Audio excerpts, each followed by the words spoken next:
বাজারে আলুর দাম কম, হতাশ কৃষকের মুখে নেই হাসি। ১ বিঘা জমিতে আলু চাষ করতে খরচ হয় প্রায় ৩০,০০০ টাকা, কিন্তু সেই আলু বিক্রি হচ্ছে মাত্র ৭ থেকে ৮ টাকা কেজি দরে। এতে লোকসান হচ্ছে কৃষকদের। কেন আলুর দাম এত কম, আর এই পরিস্থিতিতে কৃষকরাই বা কি ভাবছেন, চলুন বিস্তারিত জানা যাক। আমার নাম একরামুল, বাড়ি আমার নীলফামারী, উত্তর এপিজেড। আলু তো নেয় না, 8 টাকা 60 টাকা কেজি আলু নেয় না।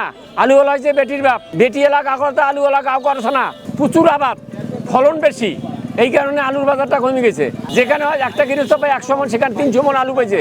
তা কাজে মোটামুটি আলুর বাজার অটোমেটিক কমে যাবে না, বাড়বে না। এবার এই আলুর বাজার আর 3 বছর হবে না, আলুর বাজার 3 বছর হবে না।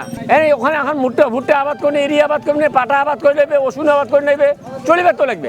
আলুর পাশাপাশি আমাদের ওদিকে ভুট্টা লাগায়, এরি লাগায়, আলু উঠার পর আর কিছু হয় না।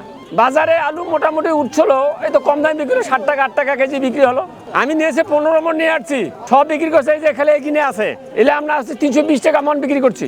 আমরা আখিলে যে লিটার বস্তাতে আলু রাখি, আলু অবশ্যই পচবে কম বেশি, লিটার বস্তা পচে কম।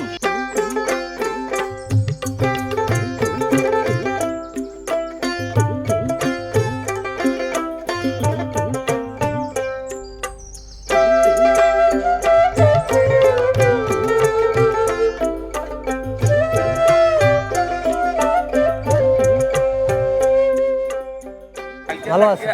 আলু তো দেয় না, আলু 8 টাকা 10 টাকা কেজি, আমি তো চাচ্ছি 12 টাকা। কম হওয়ার কারণ হলো আবাদ বেশি হয়েছে, আলু নষ্ট নষ্ট হয়ে গেছে। এই আলুগুলো রাখি বালুই না, গুদামে না, বালুতে রাখছি। 50-70 খরচ কত হবে? 40,000। না, লস মানে ওটা ঘোড়ায় শেষ গাইড। হ্যাঁ, অন্য কিছু করতে পারি তো, কিন্তু ঘটনা হয় যে খাবার লাগে। আর এবার যে এত দাম কম, আলুর পাশে ভুট্টা লাগাই এবং পাট লাগাই। চলে না সংসার, টাকি টুকি চলে, ব্যবসা করি।